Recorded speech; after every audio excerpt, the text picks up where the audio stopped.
Myelin is an electric insulating material that covers the axon of the nerves, and thus by doing that it will cause the depolarization wave to travel in a saltating manner, and thus it will travel both faster and for a longer distance. However, in nerves that do not have any myelin layer, there would be a constant travel of the depolarization wave, as a consequence of which there would be a constant leak of the electric potential, and thus there would be decreased distance as well as decreased speed of the depolarization wave. And the ability of a depolarization wave to travel down the axon is called space constant, and thus in demyelinating disorders such as Guillain-Barré syndrome as well as multiple sclerosis, the space constant will be decreased.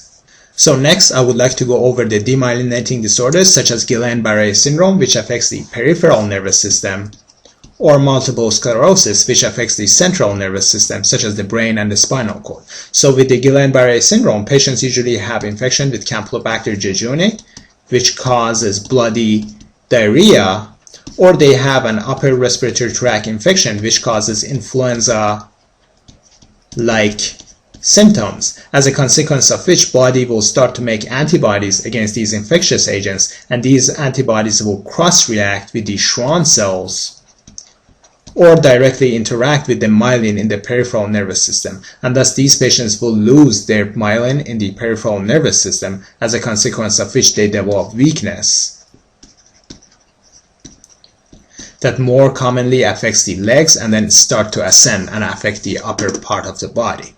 So these patients generally present with the symmetric ascending weakness. And so by ascending, what I mean is that it initially affects the eggs and then start going up, affecting other part of the body, and then finally it causes respiratory failure, which is the most common cause of death in patients with Guillain-Barré syndrome. In addition, they would have decreased tendon reflexes. Now, findings that are generally not associated with Guillain-Barré syndrome include loss of the sensory function or bowel and bladder dysfunction.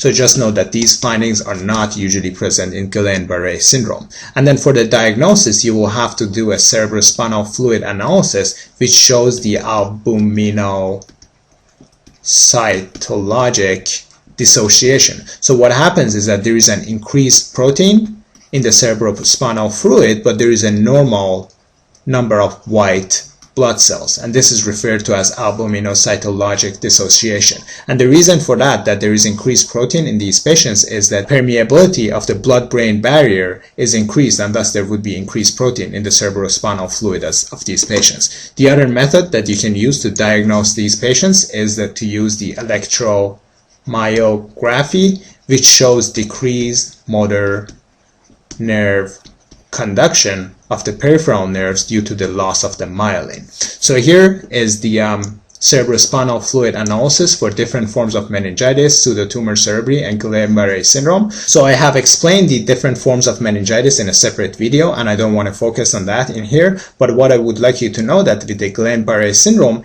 everything is normal with the exception of the protein content of the cerebrospinal fluid. And since there is increased protein without any increase in the number of cells in these patients, we call this an albuminocytologic dissociation. Now, the treatment for patients with Guillain-Barré syndrome, you can start them on the mechanical ventilation,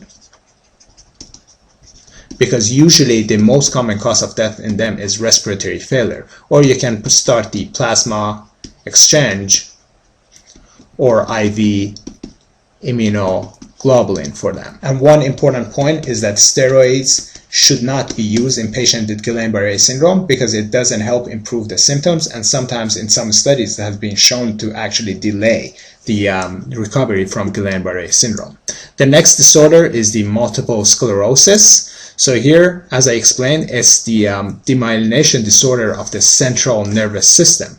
And here I have provided you with an example. So here you can see the brain, and there is actually demyelination in different forms of the brain. So this is an autoimmune disorder that causes demyelination that has a multifocal or patchy presentation. So there is usually in different parts of the brain. And then usually, most commonly, it's found in the angle of the lateral ventricles, like here and here. Now, because of the demyelination is multifocal, then the presentation would also be patchy, which means that, for instance, these patients will have like loss of sensation in their left leg as well as their right arm.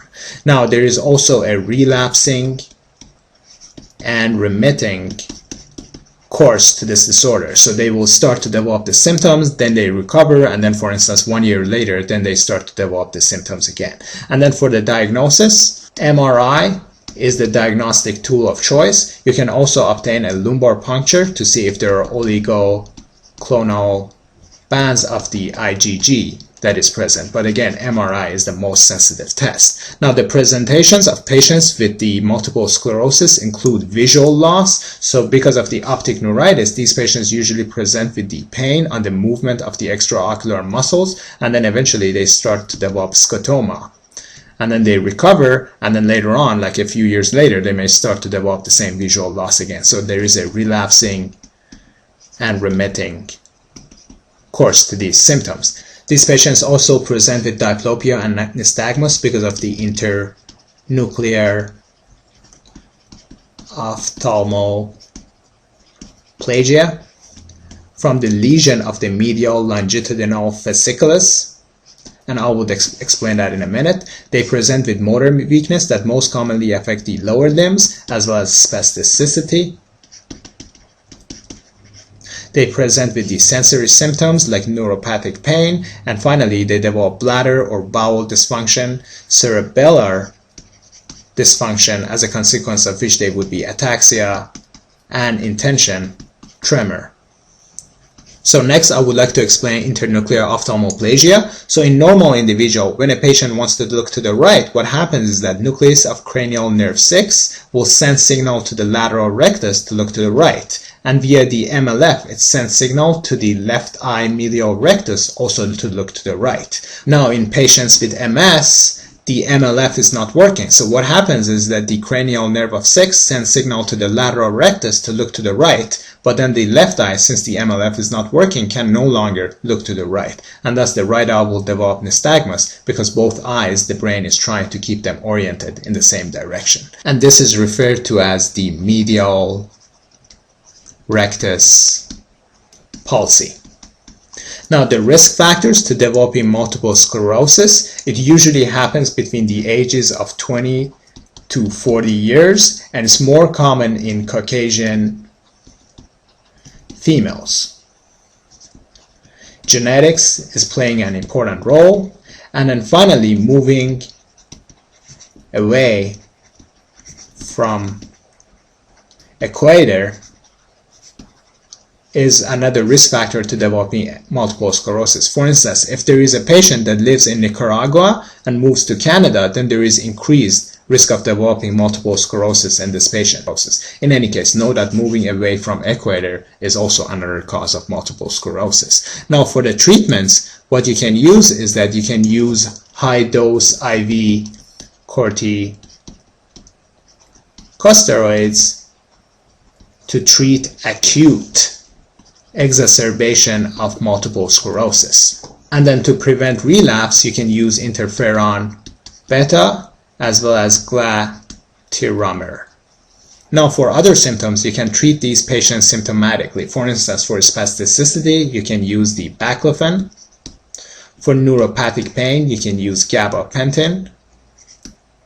And then for urinary incontinence, you can use oxybutynin. But know in general that IV corticosteroids are used for acute exacerbation, while interferon beta and glatiramer are used to prevent relapse of multiple sclerosis. And that concludes our discussion.